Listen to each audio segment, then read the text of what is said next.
I'd like to welcome you to another episode of the Uncut Thread. It's a chat series that explores the world of quilting through conversation with special guests. And each week we examine the ideas, traditions, and creative practices that shape both quilting as a craft and as an art. My name is Cheryl Hills, and I'm your host for today. I want to thank everyone for joining us. And we're glad to have you with us, and we look forward to a thoughtful discussion. Today, I have with me as a special guest, Elaine Lauder-Millington, and we are going to talk about quilt retreats. Now, a quilting retreat, which will be centered on Africa, shouldn't only feel like just a themed getaway, but it should make you feel like you're culturally immersed in the fabric, the stories, the rhythm, and the hands-on making. You want to not just leave with finished pieces, but you also want to have a deeper connection to the artistic legacy that's behind them. So Elaine and I are going to talk about a quilt retreat, things that make a good quilt retreat, things that we expect, and I want it to go under the guise of that we have unlimited resources and unlimited expenses. So with that, I'd like to introduce Elaine. Elaine, can you give us a brief introduction of yourself, and then we'll get our discussion started. Hi, good afternoon. I'm Elaine Millington. I live in the Bronx, New York. My experience with sewing comes from my grandfather, my mother. Clothes have been made for me most of my life, and now I sew for my daughter and my daughters and my granddaughter. So I found I after I retired as a speech pathologist with the New York City Board of Ed, I picked up my sewing again, and I'm going full steam ahead, and I'm enjoying every minute of it. Welcome, Elaine. So let's get started. We're going to talk about quilt retreats from two aspects. First, we're just going to kind of get the basics about a sewing retreat out of the way, just to set a foundation before we move into deeper aspects of what a retreat is.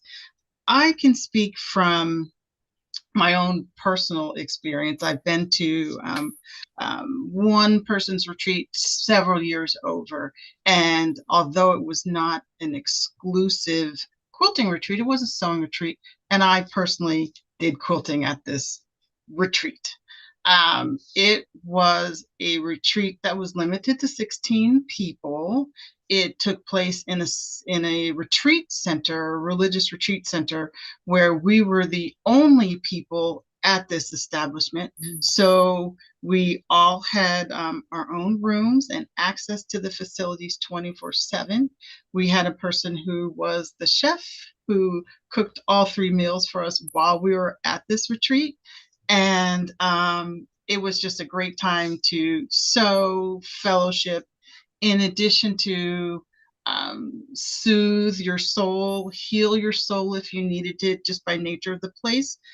There were lots of places where you could just go and have moments to yourself outdoors. There were walking paths, there were places to go and pray, there was a labyrinth, and it just made for a wonderful sewing and holistic experience. Elaine, have you ever been to a sewing or quilting retreat? I haven't been to a sewing retreat or a quilting retreat. No, not per se. No. But So what would be your expectation if you were to sign up and go to a quilt retreat? similar to what you mentioned,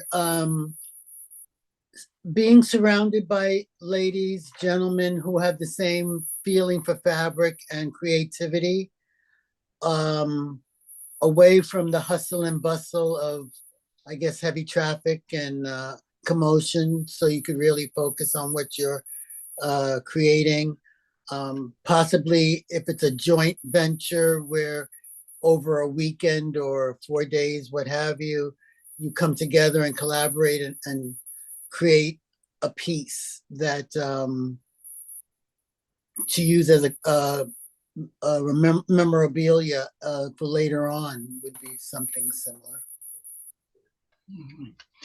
So, in addition to that, what other expectations would you have if you were going to a retreat besides just coming home with a piece of memorabilia? What would you expect to do during that time? Well, I would enjoy learning new techniques, new patterns, different stitches, so to speak, enhancing and also sharing what I could bring to the table. Learn, give and take. That's the best part. Okay. That's the best part. I can describe two other retreats that I'm familiar with. One took place here in the state of Maryland a few years ago. It was a sewing and sort of quilting retreat. The individuals came from all over and stayed a few days.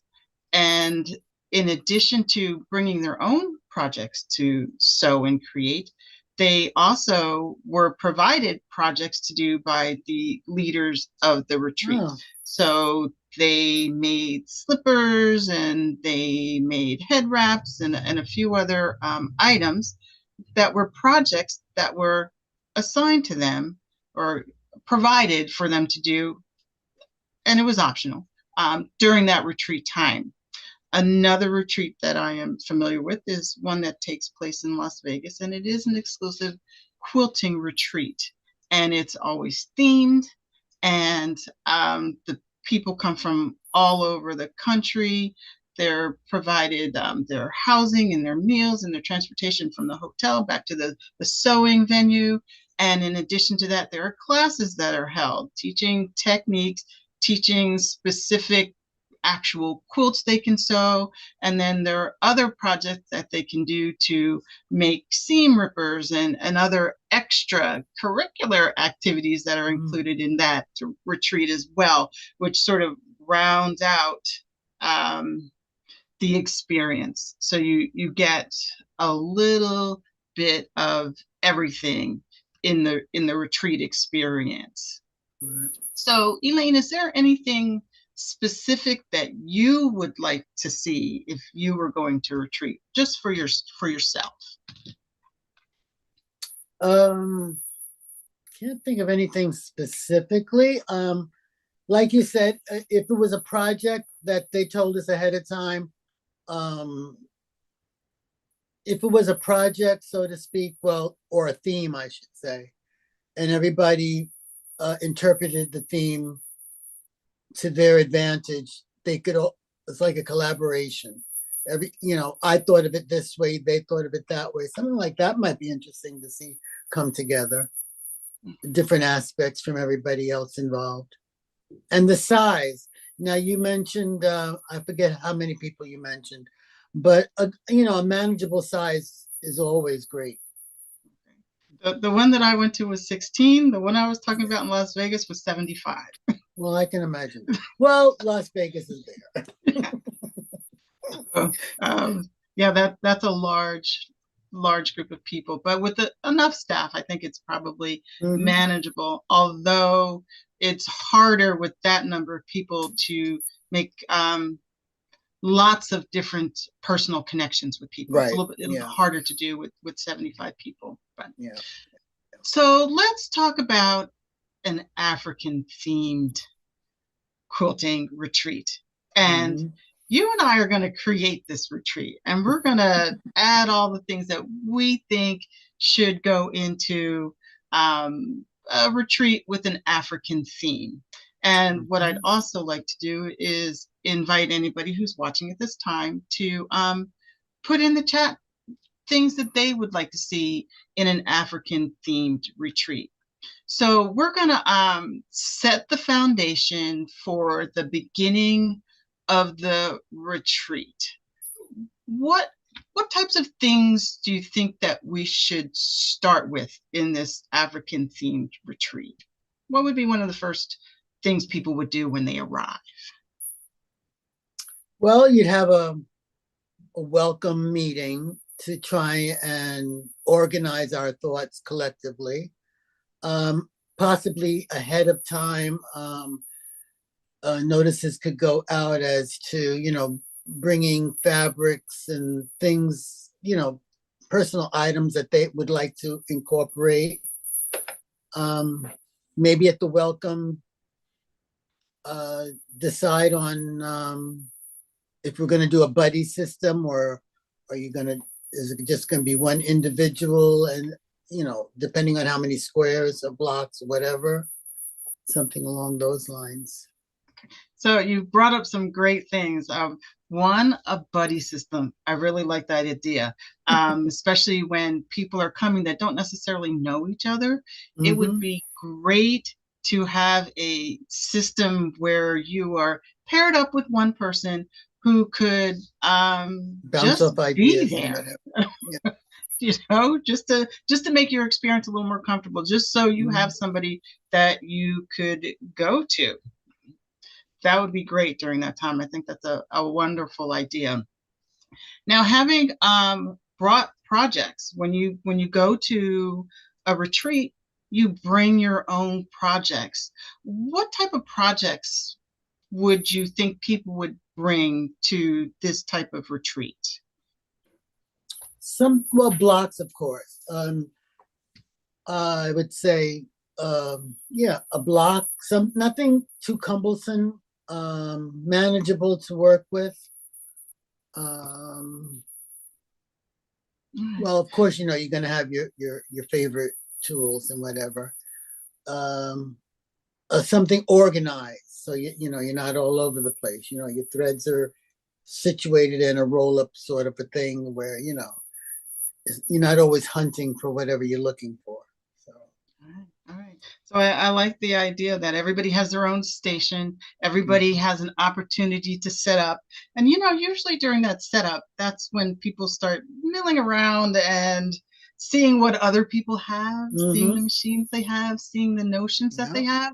So getting things started, it might be a nice idea while getting acquainted to also share your favorite notions, the things that make quilting and sewing easier for you to do. It's nice to share people's favorite gadgets.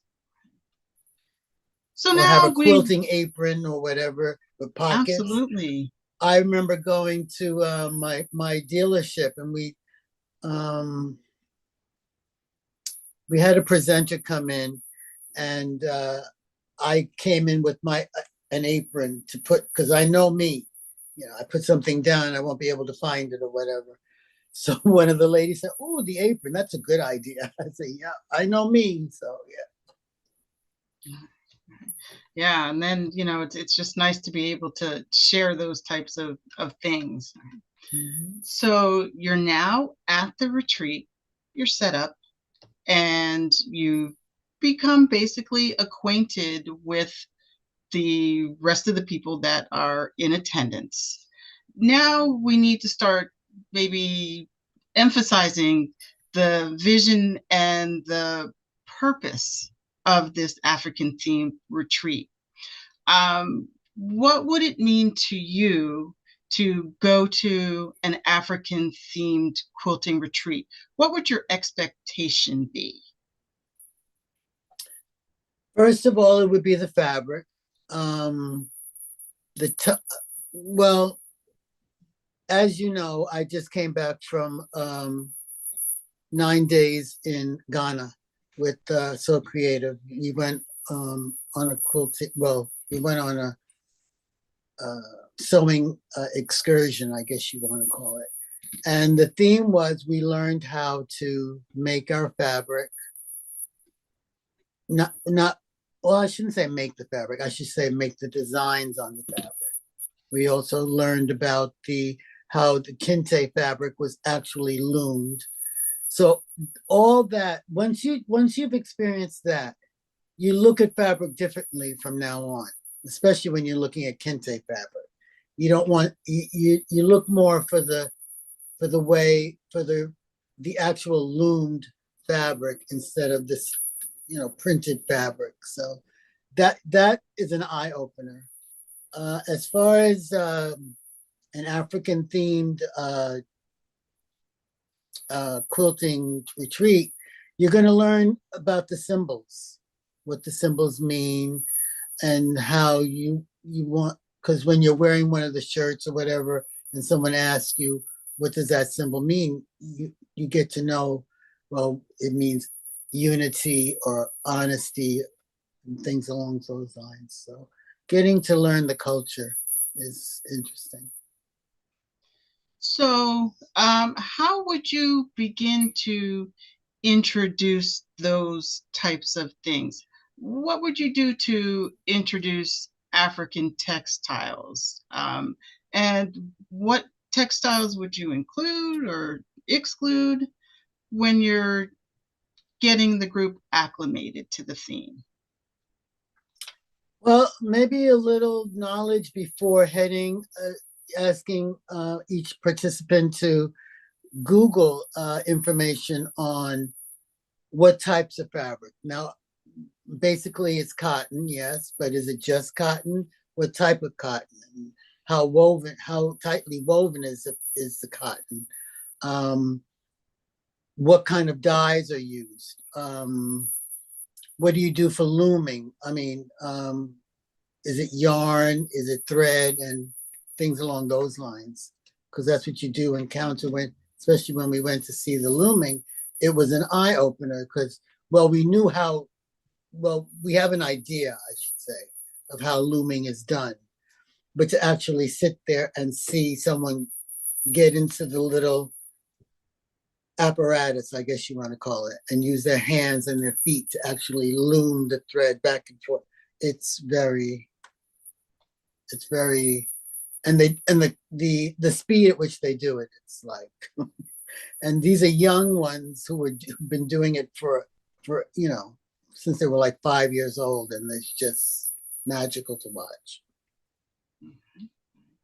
So I might suggest having a guest speaker who comes in Mhm. with samples of fabrics from Africa, Ankara, Kente, mudcloth, shwe shwe, and actually has samples of each of those different types of fabric so Mhm. that participants could see them all. We've all kind of heard the words, but not necessarily actually touched real samples of those.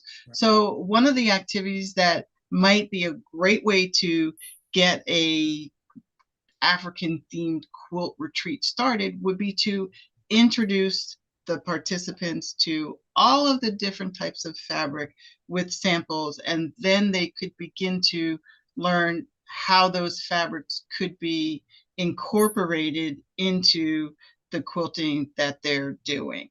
Right. So, how would the other thing I think that I would do if I could bring somebody in who uses those or knows about those fabrics would be to have somebody who actually has used those fabrics in their quilts and maybe have a trunk show of somebody's actual quilts that they've done and use those to show the group what can be done with these fabrics. And I think people would be in awe of some of the things that could be It'd be created with the amazing. different types of fabrics from Africa. Mm-hmm. So we're just getting started in our retreat, and we've learned a little bit about African fabrics. We've learned a little bit about each other. What happens next? What should we do next? Well, I guess deciding on what collaborative project it would be. Um, if everybody were divided up into certain groups and collaborating on a theme, a, depending on how large the quilt would be and if it's broken up into sections, what everyone would like to contribute. I like the idea of that, a group project. And you had mentioned a little earlier on about maybe everybody can creating a quilt block that at the end of the retreat gets turned into a quilt that everybody has had an opportunity to contribute to. I Yeah, think that would be a fun project. You know, I think it's a good idea to kind of build camaraderie when you can get everybody to just contribute on one thing. Obviously, when you go to a retreat, you bring your own things to do and you want to accomplish um, finishing or working on the projects that you've brought. But right. in addition to that, it's a lot of fun to do something together. You take a break from what So you've done, and then yeah. so I think that would be a lot of fun. Um, so when you are there and now we've come up with a project that's going to be a quilt block of some sort that will turn into a whole quilt for everyone. There are other things to consider at a retreat that aren't necessarily sewing, but also add to the creative experience. What type of other sessions besides sewing would you incorporate in this retreat? Well, depending on the location, if there is a cultural aspect to incorporate into it, if there's a particular shop that might cater to some of the fabrics that you're uh, interested in using, might be interesting, you know, just to get a feel instead of just you're working on the fabric, yes, but then just to being able to get outside and mingle with maybe a shop owner who, where do they get their fabrics from? What's the connection that they have with whomever their supplier is? So, as Elaine mentioned, she has just returned just a couple of weeks ago from a trip to Ghana. Mhm. And at that trip, there were, I think, several stops to fabric stores. Yes. Can you describe that experience of going into a fabric store in Ghana and how that helped you while you were creatively coming up with ideas? Well, one that really impressed me the most was when we were in Kumasi and we went to see how fabric was actually loomed. And they had a series of youngsters lined up, actually looming fabric as we were there. And some of the participants got in and actually they were shown actually how to loom the fabric. And you actually were able to look at the fabric and look at the threads and just be amazed at how intricate their patterns were. And then you were able to go into their shop and see all the other the lovely patterns that they've already created.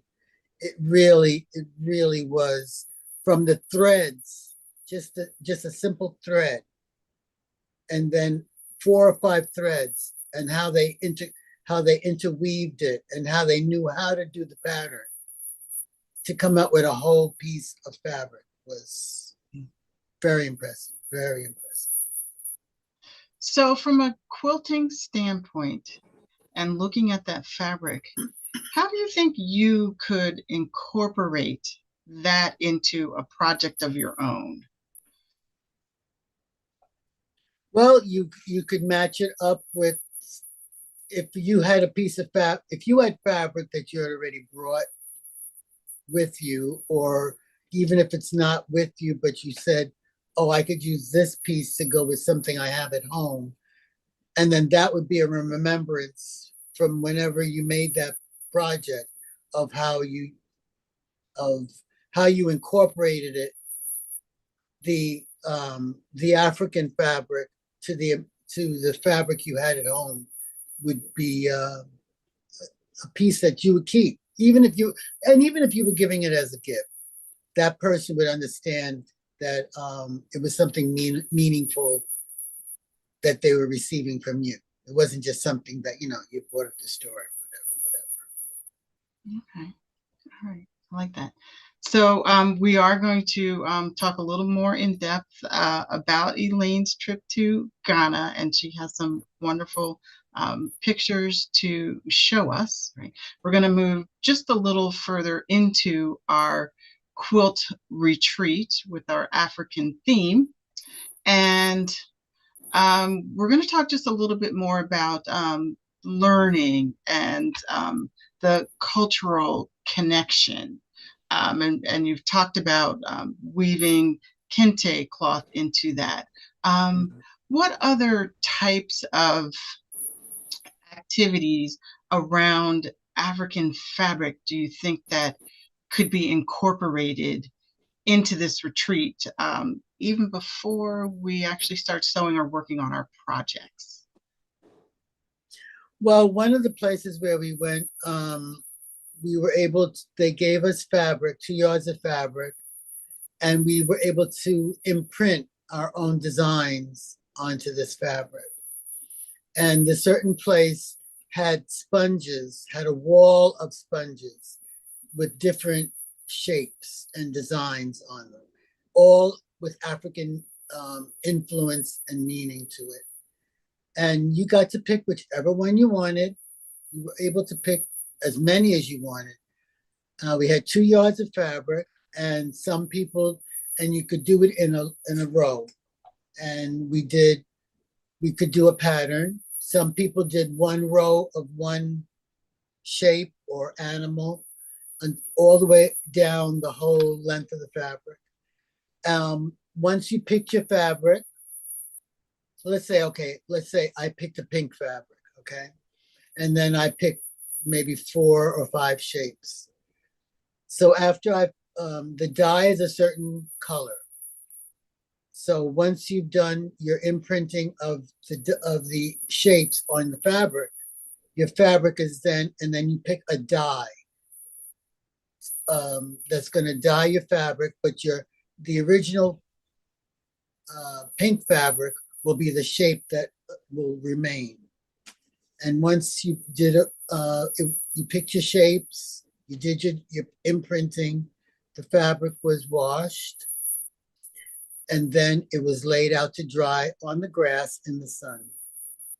And then that was yours to bring home. Great.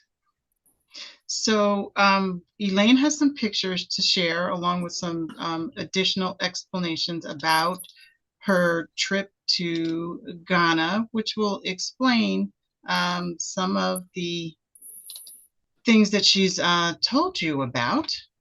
So we're gonna share that. And if anybody has any experiences that they'd like to type out in the chat, let us know. Let's see.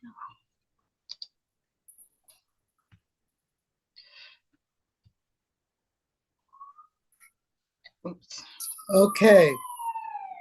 All right. So here we are. This is our co-owner, Cecily. She's here imprinting on a woven fabric that you could pick whatever symbol you wanted. And these are iron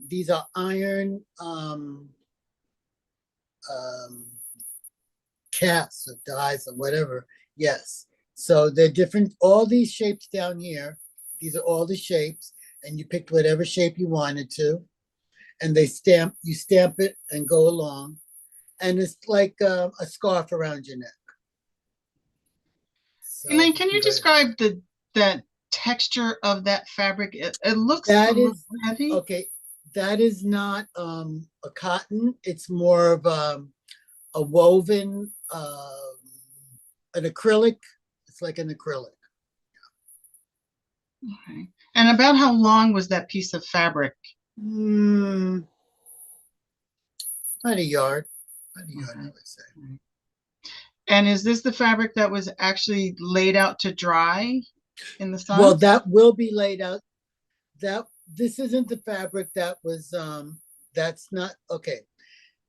This one here, this will just stay as is. The pink will stay and the shape that Cecily is doing will stay. And then that's laid out to dry. That's not the other fabric that we'll see in a few minutes. But that does get laid out on the ground to dry. And then we took that with us, yes. Very nice. And you see all the other fabrics up there. Okay, now here, this is one of our travelers with us. This is the loom. And she is showing you how she got into the little apparatus and she's shucking back and forth with her right hand and left hand. And she's also using her feet to tighten the threads. That's And this just and this amazing. like sea green right here, this is the yarn. And it goes all the way out to like maybe the middle of the ground. And the yarn just keeps rolling and rolling and rolling. And so is this the loom that traditional Kente cloth is made on? Yes. Yes. And did they talk anything about the designs and the colors and the symbolism behind how a piece is made? Uh, they said someone can request a certain design if they wanted. Otherwise, they can just do it in a pattern that comes to them. Okay. And what types of examples did they have for people to kind of get an idea of what to do? They had like a chart or a poster with, especially like the picture before where Cecily was stamping. There's a chart that gives the symbol and the meaning, so you could always pick what you wanted. Okay. About how long does it take to weave an inch or two of this An inch, fabric? well, for what she's doing right now, she was there for maybe 5-10 minutes. But in order to do a long piece, they say it takes a few days, especially Oh depending on my, how intricate it is. a few days. So on average, about how long is a piece that they would weave? I would say 2 yards, 2 or 3. Okay. Okay. All right. Wow. And did you see them use any of these finished pieces in any type of project? No, well, after they finished whatever yardage they were doing, they would wrap it up and put it in the shop to sell. Okay. Okay. All right. That's beautiful. Mhm. Now here's Okay. I'm sorry, before you start, Elaine. Mm-hmm. So what we're doing is we're just kind of going through other activities that could happen during an African themed retreat besides just sewing, just to immerse people into the culture and the theme and make it a little bit more of an educational experience in addition to sewing. Right. Elaine. Okay, so now right here is another one of our travelers, and we got to make our own shea butter. Our own shea butter. And the gentleman standing right there in the black, this is the beginning of the process, and it starts with a nut. Okay. And now this lady she's pounding the nut into a powder. And then it gets mixed with water. And then it has to sit. And then as you keep going, you're going to find out what happens after that. And we're all there. We're all sitting there because we all got to do it. Mhm. And about how long did this process take? Oh, we were there for about 2 hours. 2 hours. Okay. And at the end of 2 hours, did you actually have your finished shea butter project? Yes, I do. I have it. Yep. Okay. So I'm curious for personal reasons. Did you add any kind of essential oil or scent to it? And what did it smell like before you did that, if you did? I didn't add anything, even though you were able to, because after we finished, we were able. Those who chose, they had sense that you could add to it. I chose not to because it was just I liked it the way it was. But uh, it's just a clean, natural scent. Nothing um overpowering. It was just pleasant and soft. Sounds nice. Okay. And what is happening here? All right. We're making beads, bracelets. That's me right here. To your right, yes, and other participants. Now, the bead making we went to, we learned it's a factory, well, not a factory, well, it's a business, and they use glass. They get glass donated to them from neighbors, from companies, broken glass, whatever. Anything is it's used to really help the environment. So instead of having glass just thrown down on the ground, people will donate to them bottles of glass.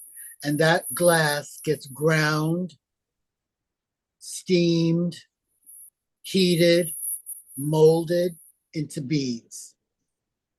And here we are making our own bracelets from those beads. So about how many beads went into making a bracelet? Let's see.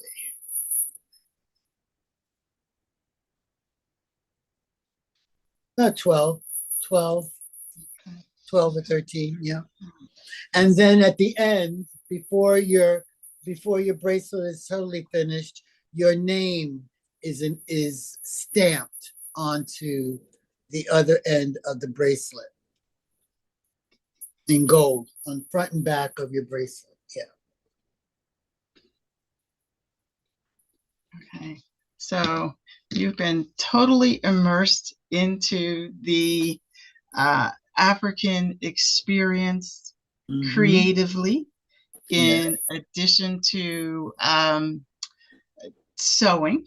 Right? Yeah. So these are all activities that can be incorporated into a quilt retreat that has an African theme. Right. Yeah.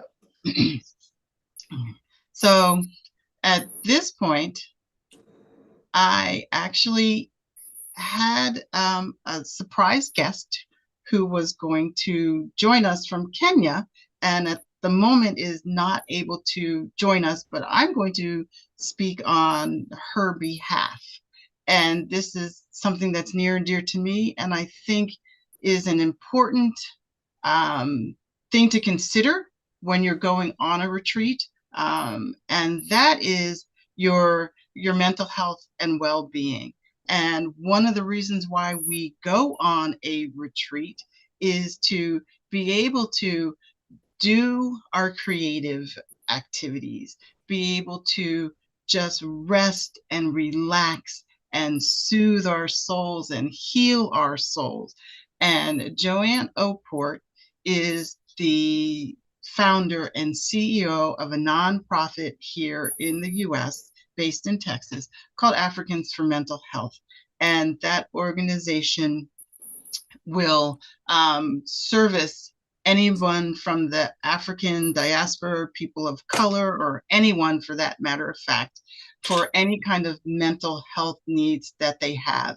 And I think it's really important that while we are retreating and meeting new people and relaxing and enjoying, that we also realize how good that is for our personal mental health and well-being. So you can Google Africans for Mental Health and see the type of things that they do. One of the most important things that Africans for Mental Health does is they ask people to create their own mantra. I am Africans for Mental Health, and my journey to well-being is, and for me, it's making sure that I have a creative outlet. Sewing, any kind of creating is something that I like to do, and that's part of my mantra. So if you could think of what your mantra would be, and I'm going to put Elaine on the spot, your journey to maintaining your sound mental health would be to do what? Anything and everything that would help me to just relax and um, rejuvenate, I should say. Yeah, nice. So everyone in the audience, if you could think of what your mantra would be just on your journey to maintaining your mental health, and you can start every day with that mantra, and it'll just kind of soothe and relax you. So with our mental health now being attended to, we're going to continue on with the rest of Elaine's journey in Ghana, which I think is an important part of an African themed retreat, and that's the cultural experiences that you have when delving into a culture that may not be one that you live every day. So Elaine is going to tell us about this part of her trip to Ghana and that experience and how it made her feel. Okay, right here, this picture in particular, this is at Cape Coast. This is where Africans were brought by the Europeans, be it German or whomever, to be enslaved before they were taken on ships and taken to other countries to slave trade. The building with the X is where at least 100 to 200 of men were crammed into a dark hole, and we all got a chance to go inside to see the cramped conditions. From there, we were led to where the women were kept. We were also led to where another section of the encampment. Now, first of all, the windows up at the top, that's where all the Europeans stayed in their nice rooms and whatever, and the slaves were crammed into spaces down below. On the other side of the encampment, there's where the women were kept. And we also got to go into there and see the conditions there.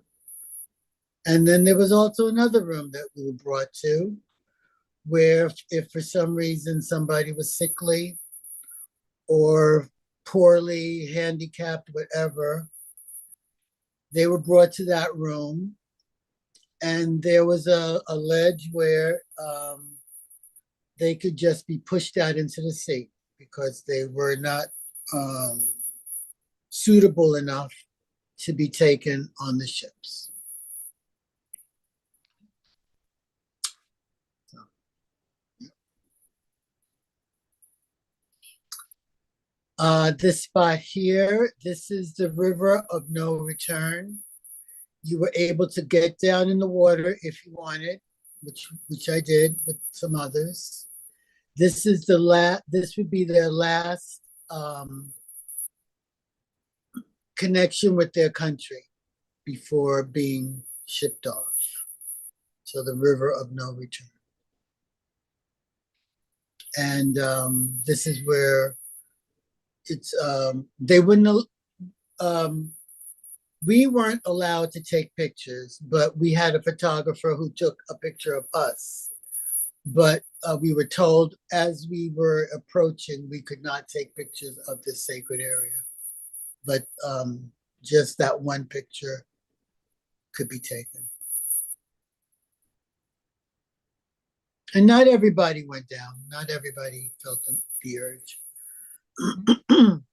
Here, part of our tour was as a renaming ceremony for those of us of African descent, and even those who weren't, because we had a mixed group, which was great. We had a mixed group.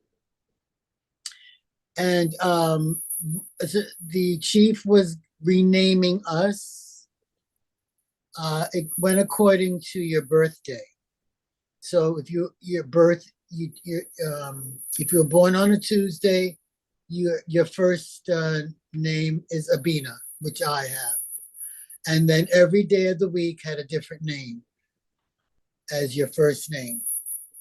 So, and then you had your given name after that. And my given name is Abijiwa. And as I was told the other day, it meant strength, and that was good. So we all, and they redressed us. I should note that they redressed us. When we went, we were just told to wear something lightweight because we knew that they were going to give us the wraps. So as soon as we got there, we didn't undress or anything. So the colorful colors you see, the ladies wrapped us. They covered our heads. We took off our shoes and they had sandals all laid out for us. And then we sat in those blue chairs and there was a ceremony. And the ceremony involved a sip of vodka followed by water. Those who did not wish to have it did not have to have it, but if you chose to, we took 3 sips. And it was told to us that this was symbol of purity. So we did that, and then we followed it with water. And this is at the end. This is the chief in the middle, his 2 wives, okay? And you greet the chief, you always greeted the chief, then you greeted the wife to the right, and then the wife to the left, and you would walk off. And then this is a picture after we received our new names. That's our scarves around us, okay? And that's it. Well, Elaine, it sounds like you had a fantastic trip to Ghana, and I think your experience really lends itself to being able to design and create an African-inspired quilt retreat. So let's get back a little bit to the retreat. We've come up with several things that can be done at our retreat that don't necessarily involve sewing. We've learned about fabric, making beads, making shea butter, learning how to weave the actual fabrics that go into our projects. Now let's just talk a little bit about our actual projects. If you were there and you were at this African themed retreat, what type of projects would you personally sew? And we had somebody in the chat that mentioned a panel. doing a project around a panel would be a great thing to do at a retreat. What would you be working on at an African themed retreat? Probably a symbol. I would probably pick a symbol, an African symbol that had a meaning for me, and that would be part of my contribution to the quilt. Okay. I'm not sure what I would do, but I would definitely have some Ankara fabrics. I would probably be doing something kind of scrappy, something with lots of colors, but that would definitely be my project. I think is would be my contribution to sticking to the theme. Now, obviously, when you go to a retreat, you don't have to stick to the theme, but I think this is such a fabulous theme that you'd want in some way to be able to incorporate Yeah. African things in what you're sewing. We had another suggestion from the chat in Mhm. dyeing your own fabric. And I know you had a little bit of dyeing when it came to the pink fabric. Yes. Can you just explain to us again about the dyeing process that was part of that project you did there? Well, like I said, they had fabric there for us to pick the colors we wanted. So I picked a pink fabric. Then once you did that, you went into the room of sponges and you picked your shapes that you wanted. Then they had a dyeing solution that they dipped the sponges into. And it was interesting because okay, like I said, they had two guys there because there's two tables. They would start off and start doing it. So when it's your turn to do it, you're not sure of how hard to press because you don't want to smudge the ink or dye onto the fabric. And they tell you they know the sponges, and like when it was my turn, and he dips the sponge into the solution, and then I say, how hard should I press? And he says he'll tell you either lightly or really press hard, and you just figure it out as you go along. um, and it works. It works very, and it dries. I shouldn't say it dries. It adheres quickly, and then he slowly moves it down for you, and you keep going across the row, and then they take it off and they wash it and dry it. Was any other color introduced in that dyeing process? Oh, there are other colors. My fabric was pink. I chose to have a purple dye. You could choose whatever you wanted. There were all different colored fabrics and several dyes you could have chosen. Okay, so you went with the pink and purple theme. Mm-hmm. Yep. Okay. So, Elaine, you have your own story to tell about your experience in Africa.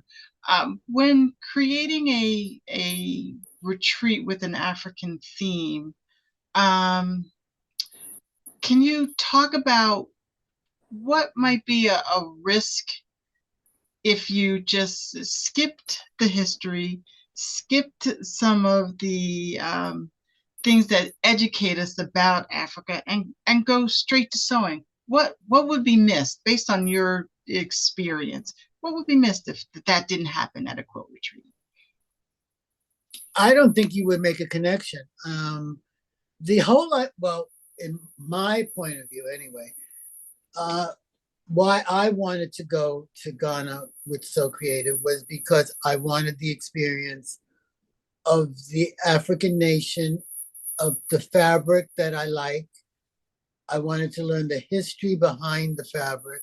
I wanted to get more involved or more exposed to the African culture and history, the foods and what, and the people.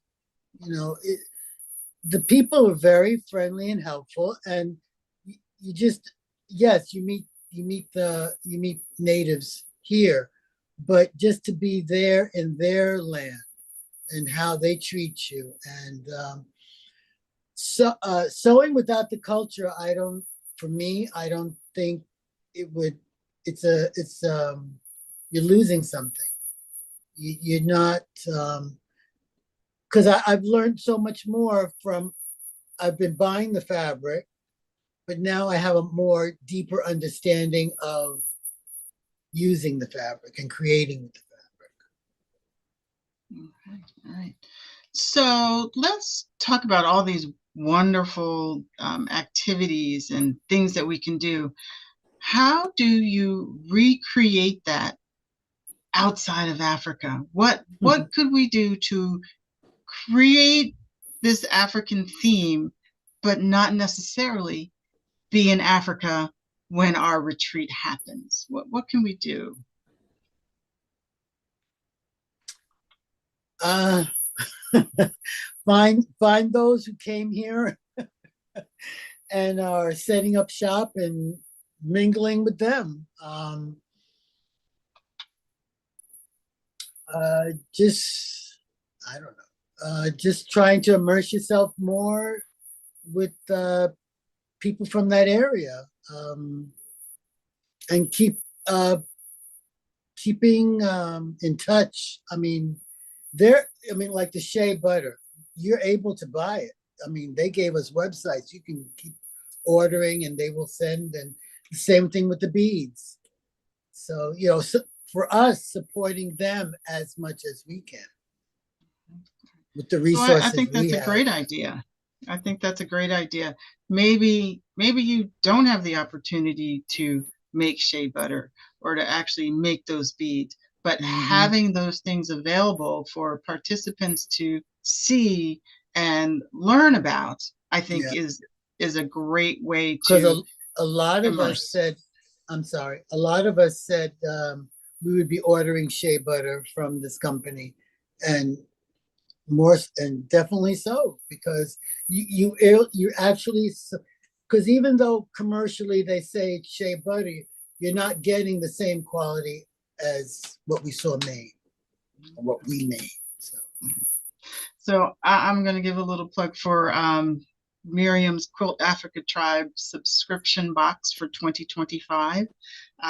Every month, I not only got fabric, but I got something else that pertained to the African diaspora. And I did get shea butter. I got black soap. I got an African hat. I got beads. I got a little reminder every month of what the African diaspora is about and related that to sewing. Do you think that there's a danger of trying to include too many cultural elements in a no, retreat? for one, no, because I there because one thing I did learn, there's not just one tribe in Africa. There's so many tribes, and so many different, different nationalities in Africa, that I don't think there's any way you could, you know, not keep learning. Right. So, as we begin to wrap up, what what is one thing that you would like to see somebody leave the retreat with? What type of remembrance or ideas or feelings would you want people to leave their week of sewing and cultural immersion with? I would like a deeper understanding of the African culture, especially those of us who um, our ancestors were taken away from. And but there's still those who are still there, and they're still prospering. And as the chief who renamed us, lots of people are coming back to set up businesses there. He mentioned two retired military, husband and wife, have gone back and setting up a farm station out there to grow um, consumable food, healthy, because they need cultivation. I mean, they really they're doing well, yes, but there's still areas that need help for developing, and people are coming back. People are coming back. That's wonderful. So as we close out this conversation, I really want to thank Elaine for being a panelist today and not just bringing her ideas and her experiences, but her intention to our discussion. And she's let us know that it goes far beyond fabric and thread. It's about honoring history and centering culture and creating spaces where quilting becomes a living expression of our identity and our connections with each other. I think we've learned today that an African themed quilting retreat isn't just something that we organize, right? It's something that we steward.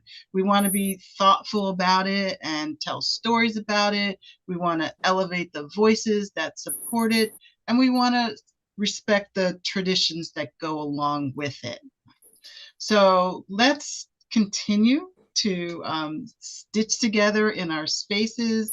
Let's reflect the beauty and the complexity and the brilliance of the African diaspora, one retreat at a time, one quilt at a time, one story at a time. So I want to thank you very much for being a part of the Uncut Thread. And until next time, for everybody, keep creating, keep questioning, and keep honoring the threads that connect us all. Take care, everyone. Have a nice afternoon. Bye-bye.